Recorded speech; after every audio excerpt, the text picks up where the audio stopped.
नमस्कार दोस्तों, कैसे हैं आप लोग। 13 जनवरी 2023 के डेली न्यूज एनालिसिस और एडिटोरियल एनालिसिस में आपका स्वागत है। अब एडिटोरियल शायद मैं आपको साथ नहीं डिस्कस कर पाऊंगा इस वीडियो में दोस्तों। एडिटोरियल में शाम तक आपके लिए अपलोड करूंगा। अभी के लिए डेली न्यूज जितनी है वो देख लेता हूं, आप टेंशन मत लीजिए, शाम तक आपको एडिटोरियल मिल जाएगा। पहली न्यूज ये है, हेल्थ मिनिस्ट्री की रिपोर्ट के हिसाब से कम्युनिटी हेल्थ सेंटर में 80% स्पेशलिस्ट डॉक्टर्स की कमी है। स्पेशलिस्ट डॉक्टर्स की बात कर रहा हूं मैं, जनरल प्रैक्टिशनर्स की, जनरल फिजिशियंस की बात नहीं कर रहा हूं। तो ये एक पर्टिकुलर न्यूज, इसको देखेंगे। फिर नीलकुरुंजी प्लांट को प्रोटेक्टेड प्लांट की लिस्ट में रखा गया था। वैसे तो पहले चीफ वाइल्ड लाइफ वार्डन इसको प्रोटेक्ट करने के रिस्पेक्ट में ऑर्डर्स निकालता था, पर उन ऑर्डर्स को कोई फॉलो नहीं करता था। तो खुद अब मिनिस्ट्री ऑफ एनवायरमेंट के डिपार्टमेंट ने ओवरऑल नीलकुरुंजी को लिस्ट ऑफ प्रोटेक्टेड प्लांट्स में रखा है। क्यों रखा है इसके बारे में बात करेंगे। फिर भाई, जुडिशरी और लेजिस्लेचर को अपनी अपनी कॉन्स्टिट्यूशनल बॉडीज के अंदर रहना चाहिए। ये बात रिसेंटली एक प्रिसाइडिंग ऑफिसर्स की कॉन्फ्रेंस में बोली गई है। ये क्या है इसको देखेंगे। फिर overall India to annually invite bids for 8 gigawatt wind power projects to 2030 तक 8 गीगावाट तक के विंड पावर प्रोजेक्ट्स को एस्टैब्लिश करने के लिए बिड्स बुला रही है केंद्र सरकार। ये क्या है इसको देखेंगे। कस्टम्स इवेजन, ओवरऑल जो गुड्स इंडिया के अंदर इंपोर्ट होते हैं उसके ऊपर प्रॉपर ड्यूटी पे की जा रही है कि नहीं की जा रही है। अब क्या होता है, अगर 100 रुपए का गुड्स है तो इंपोर्टर्स उसको 50 रुपए बता के आएंगे, ताकि अगर 10% ड्यूटी हो तो 100 का 10% हो जाएगा 10 रुपए, 50 का 10% हो जाएगा 5 रुपए, तो सरकार को कम कस्टम ड्यूटी देनी पड़े। अब इस प्रकार के कस्टम इवेजन को रोकने के लिए क्या यहाँ पे किया जा रहा है केंद्र की सरकार के द्वारा, इसके बारे में बात करेंगे। उसके बाद रोव बीटल स्पीशीज का एक सब जेनस फिर से 120 साल बाद वेस्टर्न घाट्स में पाया गया। ये पर्टिकुलर न्यूज देखेंगे। तो अभी के लिए ये जो 6 इंपॉर्टेंट करंट अफेयर्स की न्यूज है मैं आपको बताऊंगा। एडिटोरियल जैसा कि मैंने बताया शाम को मैं आपके साथ डिस्कस करूंगा। वर्ड ऑफ द डे देख लेते हैं। Down for the count.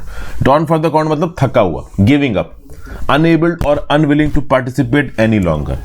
जैसे for example, no you can't take my dog for a walk, she is down for the count after chasing cats all day. Down for the count मतलब बहुत थक गया है, अभी के लिए एक्टिव नहीं हो पाएगा, काम नहीं कर पाएगा, पार्टिसिपेट नहीं कर पाएंगे। जैसे फॉर एग्जाम्पल मैं बोलूंगा, I am down for the count for today's cricket match, मतलब मैं इतना थका हुआ हूं कि मैं आज का मैच नहीं खेल पा रहा हूं। ठीक है ना, समझ गए आप बात को। आगे बढ़ने से पहले वीडियो पे लाइक बटन, दोस्तों चैनल को अब तक शेयर और सब्सक्राइब नहीं किया कर लीजिए। इंस्टाग्राम पे फॉलो कर लीजिए, आपसे जुड़ने की कोशिश करता हूँ। टेलीग्राम ग्रुप ज्वाइन कर लीजिए, वहां पे लेक्चर की पीडीएफ और नोटिफिकेशन दोनों आपको मिल जाएगी। GS paper 2, separation of powers, judiciary legislature should respect constitutional bodies presiding officers. अब जो भी ओवरऑल स्टेट लेजिस्लेटिव असेंबली है देश में, स्टेट लेजिस्लेटिव काउंसिल है, उनके जो प्रिसाइडिंग ऑफिसर्स है ना, जैसे स्पीकर हो गया, चेयरमैन हो गया, लेजिस्लेटिव असेंबली का ओवरऑल प्रिसाइडिंग ऑफिसर स्पीकर होगा, लेजिस्लेटिव काउंसिल का कौन होगा, चेयरमैन होगा। तो ये एंडोर्स कर रहे हैं वाइस प्रेसिडेंट जगदीप धनखड़ साहब के रिमार्क्स को। मैंने कल की ही न्यूज में आपको बताया था कि जगदीप धनखड़ साहब ने एक नया फ्रेश अटैक लॉन्च किया है जुडिशरी के अगेंस्ट। जगदीप धनखड़ साहब का बोलना है कि जुडिशरी और लेजिस्लेचर को अपनी अपनी हदों में रहना चाहिए, इनकी सेपरेट पावर्स हैं, इनको एक दूसरे की बाउंड्रीज को रिस्पेक्ट करना चाहिए। बेसिकली कल मैंने आपको बताया था कि एनजेएसी को स्ट्रक डाउन करके 2015 में एक गलत प्रेसिडेंट सेट किया था जुडिशरी ने, पार्लियामेंट की सोवरेनिटी को वायलेट किया था, ओवरऑल उसकी पावर को कॉम्प्रोमाइज किया था। तो इस कंटेक्स्ट में देखो तो recently 83rd all India presiding officers conference हो रही थी। यहां पे एक रेजोल्यूशन पास किया गया और इस रेजोल्यूशन में क्या रीअफर्म किया गया, complete faith in the primacy of the people of India in law making through the legislative bodies of the nation, and while reposing confidence in the principle of separation of powers, it exhorted all organs of the state in respect of constitutional boundaries enshrined in the Constitution of India। अब समझिए, ये जो particular all India presiding officer conference है, इसमें किसके representative हैं, state legislative assembly के, state legislative council के। इनको अकाउंटेबल एक ही बॉडी कर सकती है और वो है जुडिशरी, चाहे वो हाई कोर्ट हो सकती है या सुप्रीम कोर्ट हो सकती है। तो ऑब्वियस ही बात है, हाई कोर्ट, सुप्रीम कोर्ट अक्सर कर ऐसे डिसीजंस लेती है जो कि हमारी law making bodies, Lok Sabha, Rajya Sabha, state legislative assembly, state legislative council की पावर को कॉम्प्रोमाइज कर देते हैं। तो इसी बात को लेके जितने भी प्रिसाइडिंग ऑफिसर्स हैं ऑल इंडिया, उन्होंने एंडोर्स किया इस बात को कि भाई जुडिशरी को अपने हद में रहना चाहिए, एग्जीक्यूटिव लेजिस्लेचर को अपने हद में रहना चाहिए। फिर यहां पे स्पीकर ओम बिरला साहब क्या बोल रहे हैं, legislature is supreme, it has the right to make laws and because it has the right to make laws it is expected that all institutions remain within their boundaries. मतलब हम नियम कानून बना रहे हैं, हमारे पास नियम कानून बनाने का राइट है, तो हमारे इस राइट के बीच में किसी और ऑर्गेनाइजेशन का इंटरफेरेंस ना हो तो बेहतर रहेगा। कुछ इस प्रकार की बात यहां पे बोली जा रही। तो मतलब ये बात शुरू हुई थी इस बात को लेके कि एनजेएसी को, जिसको बनाया था सरकार ने, पार्लियामेंट लोकसभा राज्यसभा में पास हुआ था, स्ट्रक डाउन कर दिया सुप्रीम कोर्ट ने, सुप्रीम कोर्ट का डिसीजन गलत था। तो ये जो पोस्चरिंग और वन अपमैनशिप कर रही है जुडिशरी, एक जो ऑस्ट्रिच लाइक स्टांस है जुडिशरी लेजिस्लेटिव रिलेशंस में, ये चल नहीं पाएगा। फिर इसके साथ साथ और भी कुछ बातों पे बात की गई है। इस कॉन्फ्रेंस में जो रेजोल्यूशन पास हुआ है, इसमें code of conduct to rule the behaviour of legislators in assemblies, council and parliament. अक्सर कर आपने असेंबली में, काउंसिल में, लोकसभा राज्यसभा में देखा होगा कि पार्लियामेंटेरियंस चिल्लाने लगते हैं, वेल ऑफ द हाउस में जाके कूदने लगते हैं, पेपर उछालने लगते हैं, माइक तोड़ने लगते हैं। तो भैया कोड ऑफ कंडक्ट की भी यहां पे बात की जा रही है। ऐसा बोला जा रहा है कि rules and procedure and conduct of business of legislative bodies, इसको रिव्यू करने की जरूरत है कॉम्प्रिहेंसिवली। मॉडल यूनिफॉर्म्स रूल यहां पे फॉर्मुलेट करने की जरूरत है। और ओवरऑल हाउसेस ऑफ लेजिस्लेचर की प्रोडक्टिव फंक्शनिंग कैसे बढ़ाई जा सकती है, ये मेंबर्स के ही ग्रेटर पार्टिसिपेशन के थ्रू इन्फोर्स किया जाए। और जल्दी से जल्दी जो नए रूल्स लाए जा रहे हैं ना, for basically rules of procedure and conduct of business of legislative bodies के रिस्पेक्ट में, इसमें code of conduct for the members of the legislative assembly and council, ये भी वहां पे लिखा हुआ होगा। ये रेजोल्यूशन इंडिया को बता रहा है मदर ऑफ डेमोक्रेसी, और ये टाइटल बहुत इंपॉर्टेंट हो जाता है, जो कि इस समय पे इंडिया G20 की प्रेसिडेंसी अपने पास रखे हुए। अलग अलग शहरों में आप दिल्ली चले जाओ, मुंबई चले जाओ, बाकी शहरों में चले जाओ, आपको G20 के बोर्ड्स नजर आ जाएंगे बहुत सी जगहों पे। ठीक है, फिर ओवरऑल ये प्रिसाइडिंग कॉन्फ्रेंस में ये भी बोला गया कि हम कमिटी सिस्टम को और स्ट्रांग करेंगे। कमिटी सिस्टम में क्या होता है कि जो लेजिस्लेचर होता है वो ओवरऑल एग्जीक्यूटिव द्वारा बनाए गए नियम कानूनों को पेरूज कर सकता है, उनके एनालिसिस कर सकता है। फिर सारी स्टेट असेंबली और लेजिस्लेटिव काउंसिल को बोला जा रहा है कि आप national grid for legislative bodies join करिए, जिससे ट्रांसपेरेंसी और एफिशिएंसी बढ़ेगी। फिर इस रेजोल्यूशन में सारी पॉलिटिकल पार्टीज को यह बोला गया कि आप अपने आप में कंसेंसस बनाइए, ताकि क्वेश्चन आवर के समय पे हाउस ऑफ लेजिस्लेचर में फालतू डिसरप्शन ना आए। चूंकि जब डिसरप्शन आता है पार्लियामेंट्री प्रोसीडिंग्स के समय पे या स्टेट लेजिस्लेटिव असेंबली या काउंसिल की प्रोसीडिंग्स के समय पे, तो बेकार में टाइम बर्बाद होता है, इंपॉर्टेंट बिल्स पास नहीं हो पाते हैं, जनहित में काम नहीं हो पाते। फिर राजस्थान के गवर्नर कलराज मिश्रा साहब बोल रहे हैं, decorum and discipline were extremely necessary within the house and it was not proper to pass bills among disruption. अगर डिसरप्शन हो रहा है, किसी बात को लेकर बहस हो रही है, रूलिंग पार्टी और अपोजिशन का खेमा आपस में भिड़ रहा है, गुत्थम गुत्थी हो रही, तो उस समय पे इस पर्टिकुलर केओस के अंदर किसी बिल को पास करा देना ये भी सही नहीं है। फिर governors right to return a bill, इसके ऊपर भी यहां पे बातचीत हुई है। तो ये सब चीजें, और जो पार्टी मेजॉरिटी में है वो अपने हिसाब से कुछ भी पास कर रही है, ये नहीं बेसिस होना चाहिए। ओवरऑल एक डेमोक्रेसी के अंदर पब्लिक इंटरेस्ट और हेल्दी डिबेट बेसिस होना चाहिए किसी भी पर्टिकुलर बिल को पास कराने का। ठीक है भाई, अगली न्यूज पे जाते हैं। GS paper 2 health, 80% shortfall of specialist doctors in community health centres, health ministry report. तो भैया India acute shortage of specialist doctors से गुजर रहा है। अगर आप देखो तो कम्युनिटी हेल्थ सेंटर में लगभग 80% रिक्वायर्ड स्पेशलिस्ट कम है। ये किसने बताया है? रूरल हेल्थ स्टैटिस्टिक्स रिपोर्ट ने बताया है, जिसको पब्लिश किया गया है ministry of health and family welfare के द्वारा 12 जनवरी को। अगर आप देखो तो community health centre 30 bed block level health facilities है, जिसका टारगेट है to provide basic care related to surgery, gynaecology, paediatrics and general medicine. तो कम्युनिटी हेल्थ सर्विसेज वो हेल्थ सर्विसेज हैं जहां पे 30 बिस्तर का ब्लॉक लेवल हेल्थ फैसिलिटी के अंदर बेसिक केयर प्रोवाइड की जाएगी। और इस बेसिक केयर में कुछ स्पेसिफिक केयर भी है, जैसे सर्जरी, गायनेकोलॉजी, पीडियाट्रिक्स और जनरल मेडिसिन। अब सर्जरी वगैरह के लिए आपको स्पेसिफिक डॉक्टर चाहिए, जिसको आप स्पेशलिस्ट डॉक्टर्स बोलते हो। इसमें सर्जन्स हैं, ऑब्स्टेट्रिशियंस हैं, गायनेकोलॉजिस्ट हैं, फिजिशियंस हैं, पीडियाट्रिशियंस हैं। अब ये रिपोर्ट बताती है कि सर्जन्स की ओवरऑल 83.2% शॉर्टफॉल है, ऑब्स्टेशियंस और गायनेकोलॉजिस्ट का 74.2% शॉर्टफॉल है, फिजिशियंस का 79% शॉर्टफॉल है, पीडियाट्रिशियंस का 81.6% शॉर्टफॉल है। इंडिया के अंदर अगर आप देखो तो 6064 कम्युनिटी हेल्थ सेंटर्स है, ठीक है ना। और हेल्थ मिनिस्ट्री ओवरऑल सारे कम्युनिटी हेल्थ सेंटर्स में स्पेशलिस्ट डॉक्टर्स की रिक्वायरमेंट को पूरा करने में अनसक्सेसफुल रही है।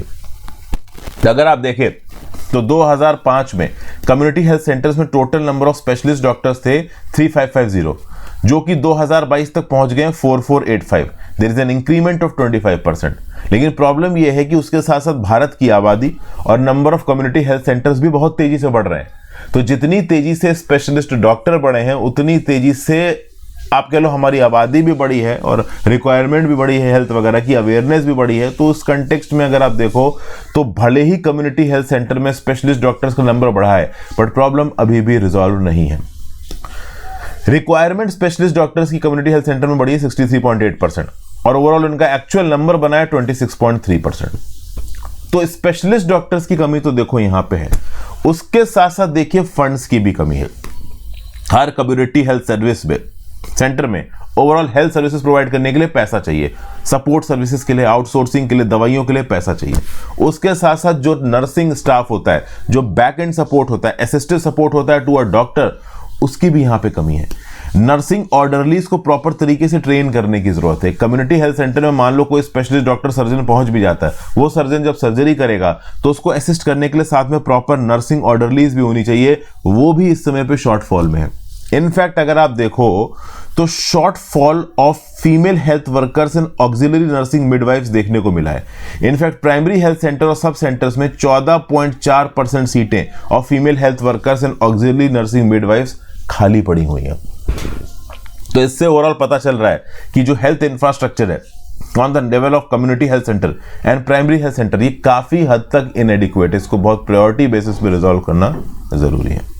नेक्स्ट बात करते हैं GS paper 3 biodiversity. Centre puts Neelakurinji on the list of protected plants. Ministry of environment forest और क्लाइमेट चेंज ने नीलकुरिंजी, जिसका साइंटिफिक नेम है स्ट्रोबिलैंथस कुंथियाना, इसको schedule 3 of the wild life protection act 1972 के अंदर लिस्ट किया है। ये प्रोटेक्टेड प्लांट की लिस्ट में आता है। प्रोटेक्टेड प्लांट की लिस्ट में आता है मतलब इस प्लांट को कोई भी अब अपरूट नहीं कर सकता, इसको डिस्ट्रॉय नहीं कर सकता। अगर आपने इसको अपरूट किया या डिस्ट्रॉय किया तो it would be a punishable offence under the wild life protection act और आपके अगेंस्ट एक्शन इनिशिएट हो सकता है। इनफैक्ट अगर आप देखो तो जब ministry of environment forest and climate change ने इसको वाइल्ड लाइफ प्रोटेक्शन एक्ट के अंदर लिस्ट नहीं किया था, तब भी समय समय पे जो चीफ वाइल्ड लाइफ वार्डन हुआ करता था वो नोटिफिकेशन निकाल के बोलता था, स्टेटमेंट निकाल के कि भाई नीलकुरिंजी प्लांट और फ्लावर्स को आप अप्रूव नहीं करेंगे, दिस इज पनिशेबल ऑफेंस। लेकिन लोग मानते नहीं थे, लोग कर लेते थे। ओके, लेकिन अब तो खैर एक्ट के अंदर आ गया है, जो अप्रूव करेगा, डिस्ट्रॉय करेगा, उसको 25,000 रुपए तक का फाइन पड़ सकता है और 3 साल तक की जेल की सजा हो सकती है। इनफैक्ट आप अपने घरों के अंदर इसका कल्टीवेशन नहीं कर सकते, इसका पोजेशन अलाउड ही नहीं है। तो कुछ लोग ये बोलेंगे भाई मैं तो घर के अंदर नीलकुरिंजी की खेती कर रहा हूं और मैंने तो वहां से नीलकुरिंजी तोड़ा है, तो ये लॉजिक आपके चलेंगे नहीं। आपके पास नीलकुरिंजी मिला, भैया जेल में चले जाओगे 3 साल के लिए। इनफैक्ट अगर आप देखो तो जो 6 प्लांट स्पेशीज प्रोटेक्टेड थी उनको 19 किया गया जब सेंटर ने एक्सपेंड की ये लिस्ट और उसमें नीलकुरिंजी को यहां पे जोड़ दिया गया। तो फॉरेस्ट एरिया में, प्रोटेक्टेड एरियाज में, नेशनल पार्क्स में अगर आपने अप्रूव किया या डिस्ट्रॉय किया नीलकुरिंजी प्लांट को, आपके अगेंस्ट एक्शन लिया जाएगा। अब ये जो पर्टिकुलर प्लांट है दिस इज एंडेमिक। एंडेमिक मतलब ये हिस्टोरिकली सिचुएटेड है वेस्टर्न घाट्स के एक स्मॉल स्ट्रेच में, जो कि एक्सटेंड करता है from Mangala Devi hills to the Nilgiri hills. Western Ghats region में 70 वैरायटीज मिलती है नीलकुरिंजी प्लांट्स की, ठीक है ना। तो सबसे पॉपुलर नीलकुरिंजी प्लांट है वो स्ट्रोबिलैंथस कुंथियाना। 12 साल में एक बार ब्लूम करता है ये। अगली बार जो फ्लावरिंग सीजन है इसका 2030 में बताया जा रहा है। बहुत सी रेयर स्पेशीज नीलकुरिंजी प्लांट की वेस्टर्न घाट्स रीजन में पाई जाती हैं। तो ये जो केंद्र की सरकार का डिसीजन है, नो डाउट नीलकुरिंजी प्लांट्स को यहां पे प्रोटेक्ट करेगा। फॉरेस्ट डिपार्टमेंट इस बात को इंश्योर करेगा कि जिस इलाकों में ओवरऑल बड़े स्केल पे ये नीलकुरिंजी प्लांट उगता है वहां पे इसको प्रॉपर तरीके से प्रोटेक्ट किया जाए। For example Kalipara hills in Idukki district, वहां पे इसको प्रोटेक्ट किया जा रहा है। यहां पे भी रिसेंटली ये ब्लूम कर रहा था। उसके बाद अगर आप देखो तो इराविकुलम नेशनल पार्क, ये मुन्नार के पास है। ये बहुत हद तक कुरिंजी की वाइड स्प्रेड ब्लूमिंग के लिए माना जाता है और अगला flowering season Eravikulam national park में आएगा 2030 में। तो ऐसा नहीं है कि यूनिफॉर्म बेसिस पे फ्लावरिंग सीजन एक ही समय पे आएगा। अलग अलग जगहों पे अलग अलग वेराइटीज ऑफ नीलकुरिंजी प्लांट का जो फ्लावरिंग सीजन है वो अलग अलग आप कह लो समय पे आएगा, ठीक है भाई।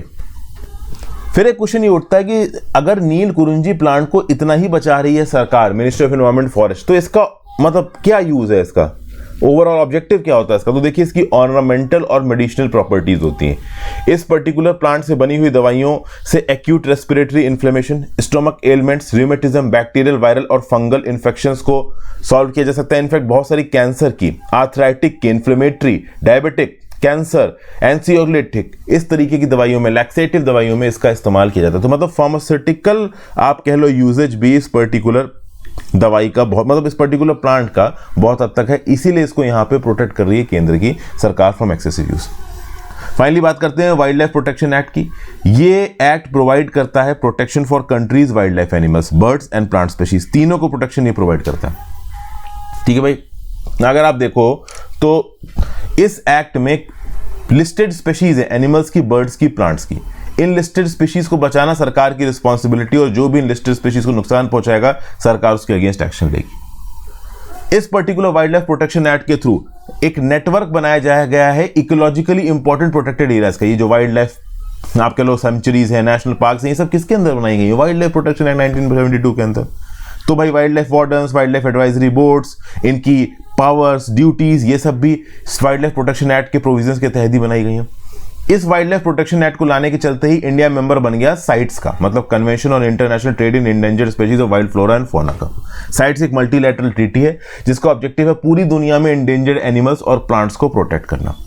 इसको वॉशिंगटन कन्वेंशन भी बोला जाता है, क्योंकि IUCN के मेंबर्स ने वॉशिंगटन में मिलकर इसको बनाया था साइट्स को, इसलिए वॉशिंगटन कन्वेंशन भी इसे कभी कभी आप कहते हो। तो भाई वाइल्ड लाइफ प्रोटेक्शन एक्ट में 6 शेड्यूल्स हैं, और ये शेड्यूल्स अलग अलग डिग्रीज ऑफ प्रोटेक्शन देते हैं अलग अलग classes of flora and fauna को।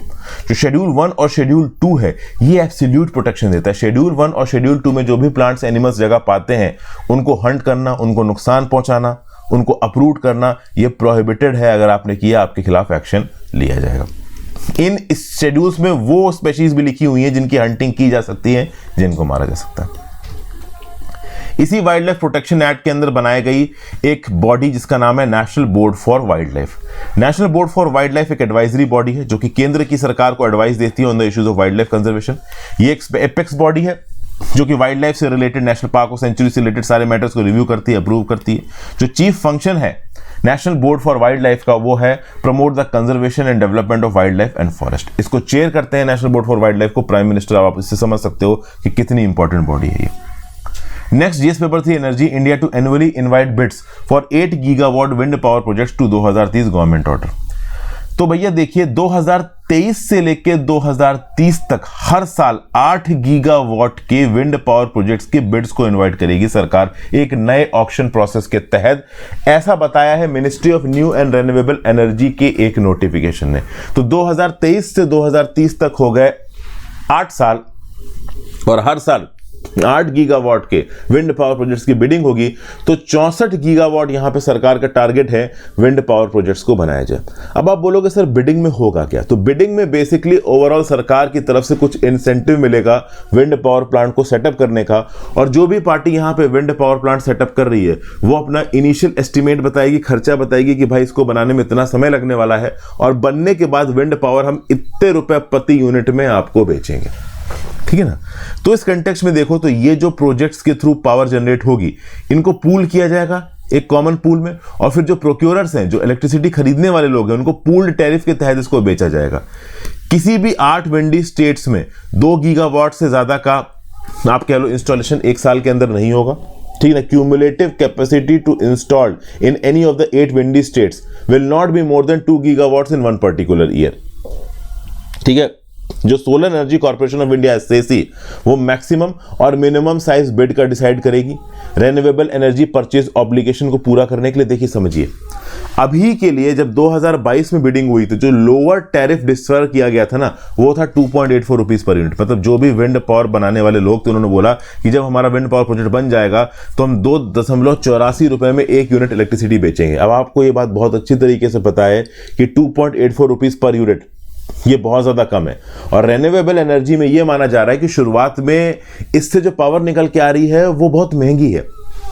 तो एक इशू यहां पे ये बताया जा रहा है, वैसे तो देखिए total installed capacity wind power की इंडिया के अंदर है 42 गीगावाट। सरकार का टारगेट है इसको जल्दी बढ़ाया जाए। ओवरऑल सरकार का टारगेट है कि 2030 तक इंडिया 500 गीगावाट रेन्यूएबल एनर्जी से पैदा करे। अभी के लिए रेन्यूएबल एनर्जी का इंस्टॉलेशन इंडिया के अंदर है 120 gigawatt. Annual wind power capacity target अभी तक हमने सेटअप नहीं किया है। अब ये जो बिडिंग हो रही है इस बिडिंग में कुछ प्रॉब्लम है। एक तो इलेक्ट्रॉनिक रिवर्स बिडिंग है। पहले बिडिंग में क्या होता था कि भाई विंड पावर को बनाने वाला और बेचने वाला और खरीदने वाला, तो खरीदने वाला अक्सर कर ऑक्शन लगाता है। अगर आपने टीवी में ऑक्शंस देखे हो तो जो खरीदने वाला है वो बोलेगा 1000 रुपए, दूसरा बोलेगा 1500 रुपए, तीसरा बोलेगा 4000 रुपए, इस प्रकार से ऑप्शन होता है। जब बेचने वाला ही अपना ऑफर प्राइस सामने रखने लगे तो उसको आप बोलते हो रिवर्स बिडिंग। तो यहां पर रिवर्स बिडिंग हो रही है।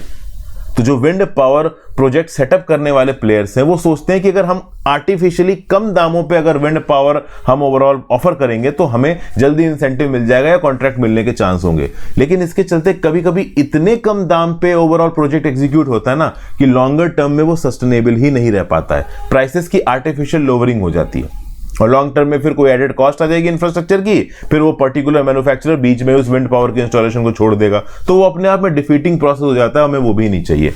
ऑक्शंस में कम से कम इतनी वैल्यू तो कोटी होनी चाहिए जो कि लॉन्ग टर्म में प्रोजेक्ट को सस्टेनेबल रखे। अब इस कंटेक्स्ट में इलेक्ट्रिसिटी इंस्टॉलेशन क्या है इंडिया का, ये देख लेते हैं। 30 नवंबर 2022 के फिगर्स हैं। केंद्र की सरकार के जो पावर प्लांट्स हैं उनकी टोटल इंस्टॉल्ड कैपेसिटी है 99 गीगावाट। राज्य के अंदर 105 गीगावाट के लगभग, प्राइवेट सेक्टर में 205 गीगावाट के लगभग। अगर आप फॉसिल फ्यूल की बात करो तो इंडिया के अंदर कोल बेस्ड पावर जनरेशन है 204 गीगावाट के लगभग, lignite based 6.6 gigawatt, gas based 24.8 gigawatt, diesel based लगभग 589 मेगावाट्स।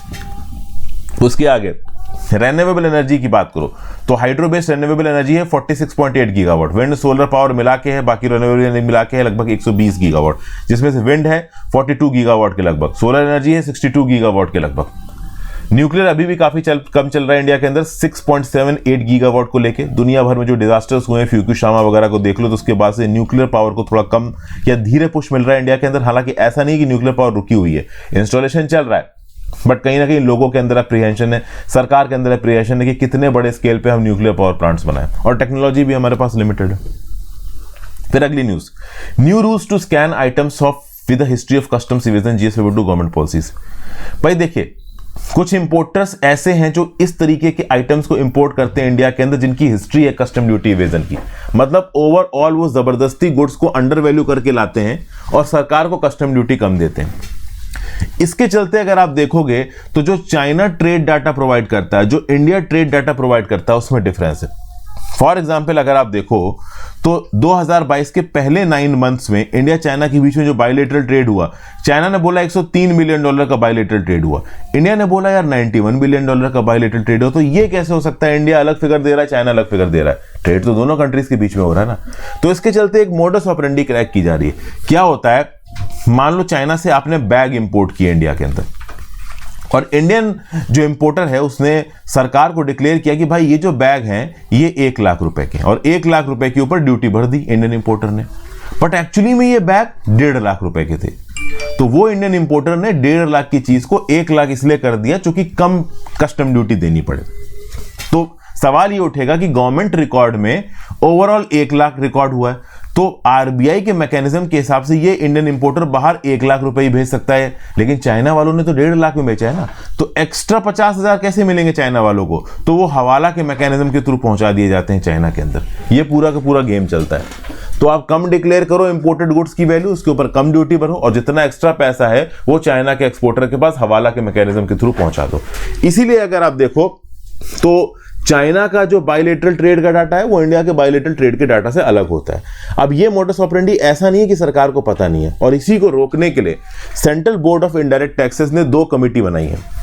एक तो स्क्रीनिंग कमेटी है with top officials handling revenue intelligence, valuation, analytics and risk management, और एक evaluation panel of officers to investigate the cases after preliminary examination by the screening committee. तो सबसे पहले ये जो स्क्रीनिंग कमेटी होगी इसमें बड़े आला दर्जे के ऑफिशियल्स होंगे जो कि रेवेन्यू इंटेलिजेंस, वैल्यूएशन, एनालिस्ट और रिस्क मैनेजमेंट करेंगे, उन कमोडिटीज को आइडेंटिफाई करेंगे। तो ये स्क्रीनिंग कमेटी ओवरऑल उन कमोडिटीज को आइडेंटिफाई करेगी on the basis of artificial intelligence, risk monitoring, कि भाई कहां पे इंपोर्टर्स को कुछ एक्स्ट्रा डिस्क्लोजर्स या कॉम्प्लायंस रिक्वायरमेंट करने की जरूरत है। यहां पे कुछ टेक्निकल डिटेल्स भी हो सकती हैं जो कि इंपोर्ट डॉक्यूमेंट्स में मेंशन करनी पड़ेंगी, और कुछ ऑब्लिगेशंस इंपोर्टर के ऊपर लगाए जा सकते हैं। ओवरऑल कंसाइनमेंट अंडर वैल्यूड ना हो, इस बात को चेक करना है। और ये जो ऑर्डर है ये 102 साल तक वैलिड रहेगा, ठीक है ना। एक प्रिकॉशनरी यूनिट वैल्यू को दिमाग में रखना पड़ेगा। एक एक्यूरेट बेंचमार्क प्राइस आइटम का डिसाइड करना पड़ेगा, एक्सटेंसिव रिसर्च करेगी यहाँ पे अथॉरिटीज ओवरऑल एक गुड को लेके कि अंडर इनवाइसिंग तो नहीं हो रही है। तो जो सिस्टमैटिक अंडर इनवाइसिंग होती है इंपोर्ट्स की, खासकर उन इंपोर्ट्स की जो कि चाइना से आ रहे होते हैं, इसको चेक करने के लिए ये नए रूल्स यहाँ पे बनाए जा रहे हैं। ये नए रूल्स सरकार को ये कैपेबिलिटी देंगे कि वो एक क्लास ऑफ इंपोर्ट्स को आइडेंटिफाई कर सके जहां पे अंडर इनवाइसिंग हो रही है रैम्पेंट बेसिस पे, और उसके एवैल्यूएशन के आधार पर उस प्रकार के इंपोर्टर्स या उस प्रकार के कमोडिटी के इंपोर्ट के ऊपर कुछ एक्स्ट्रा एडिशनल क्वालिफिकेशंस या कंडीशंस लगाई जा सकती हैं, कुछ एक्स्ट्रा डिस्क्लोजर नॉर्म्स, ठीक है, ये सब किया जा सकता है। इन लेटेस्ट सेट ऑफ रूल्स को बोला जा रहा है customs assistance in value declaration of identified imported goods rules 2023। 11 फरवरी से ये इफेक्टिव होगा। इसको कस्टम्स एक्ट में इंट्रोड्यूस किया गया था थ्रू फाइनेंस एक्ट 2022। तो ये जो कस्टम्स ऑटोमेटेड सिस्टम है ये स्पेसिफाइड गुड्स के इंपोर्टर को मैंडेट करेगा कि आप कुछ एडिशनल ऑब्लिगेशंस को पूरा करो। इन एडिशनल ऑब्लिगेशंस के थ्रू जो कस्टम ड्यूटी इवेजन होता है थ्रू अंडर इनवॉइसिंग, इसको रोकने की कोशिश की जा रही है, ठीक है। इसके साथ साथ जो रिस्की गुड्स हैं, जो प्रोहिबिटेड गुड्स हैं, इनको भी पता करने की कोशिश की जाएगी। और ये जो इंडिया चाइना के ऑफिशियल रिकॉर्ड्स में ट्रेड डाटा में मिसमैच निकल के आ रहा है, ये भी शायद इससे रिजॉल्व हो जाए। फिर जीएस पेपर 3 बायोडाइवर्सिटी, आज की आखिरी न्यूज, रोव बीटल स्पेशीज। 120 साल बाद इसको आइडेंटिफाई किया गया, रोव बीटल्स, जिसका साइंटिफिक नेम है स्टेफाइलिने। ये एंडेमिक है वेस्टर्न घाट्स में। 120 साल बाद ये फिर से आइडेंटिफाई हुआ है उधामंडलम में। इससे पहले 1903 में मेनोडेस एंड्रोवेसी नाम की एक जेनिस सब कैटेगराइज हुई थी under the sub family of rove beetle Staphylinini. 1903 के बाद अगर आप देखो तो अब 2022 में फिर इसको रीडिस्कवर किया गया बाय रिसर्चर्स एन मोइनुद्दीन, सैमसंग, एरोकोनाथन, ए वीरामणि। इनकी मदद की ऑस्ट्रेलियन एंटोमोलॉजिस्ट हेरोल्ड स्किलहैमर ने। बताओ एंटोमोलॉजिस्ट क्या होता है, नीचे कमेंट बॉक्स में, ठीक है। इंडिया के अंदर 3 स्पेशीज पाई जाती है मेनोडेस की, ठीक है भाई। रिसेंटली ये जो पूरी की पूरी इंफॉर्मेशन दी गई है, ओके, ये छपी है कैलियोपेट्रोलिसी रुंड्स। भैया ये क्या इसका प्रोनाउंसिएशन है, ये आप ही समझ लो, मेरे को तो प्रोनाउंसिएशन हो ही नहीं रहा। ये पीयर रिव्यूड साइंटिफिक जर्नल है कोलियोपेट्रोलॉजी का, साइंटिफिक स्टडी करता है ये बीटल्स की।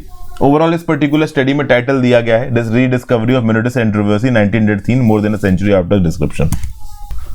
फिर यह बताया जा रहा है कि दुनिया भर में क्लाइमेट चेंज और एंथ्रोपोजेनिक फैक्टर्स की वजह से इंसेक्ट पॉपुलेशन कम हो रही है। कुछ केसेस में तो इंसेक्ट स्पीशीज पूरी तरीके से वाइप आउट हो गई हैं। तो जो रिसर्चर्स हैं वो लगातार कोशिश कर रहे हैं कि वेस्टर्न घाट्स के हैबिटेट्स में रहने वाली स्पेशीज की कैटलॉगिंग की जाए और उसी के अंदर रोव बीटल्स की ये जो स्पेसिफिक जेनस है इसको यहाँ पे पाया जाए। वैसे तो 3 प्रकार का जेनस पाया जाता है रोव बीटल्स का इंडिया के अंदर, बट 1903 के बाद अगर इस स्पेशी की रीडिस्कवरी हुई है तो वो अब हुई है 2022 में, ठीक है। कहां पे पाया गया, उधामंडलम में, ठीक है। ये जो पर्टिकुलर मेनोडेस एंड्रोवेसी स्पेशीज है, this is a basically an endemic species of Nilgiris, okay. The predominant vegetation in which it survives are believed to be within the shola forest of Western Ghats, ठीक। तो ये ओवरऑल एक इंपॉर्टेंट न्यूज थी। Important news क्या दोस्तों, हो सकता है आपसे पूछ दिया जाए इसके बारे में। ये जो पर्टिकुलर जेनस है स्पेशी का, ये बिलोंग करता है यूकिबिलेडस लिनिएज को। एक हाईली स्पेशलाइज्ड और डाइवर्स ग्रुप है larger sub family rove beetles का।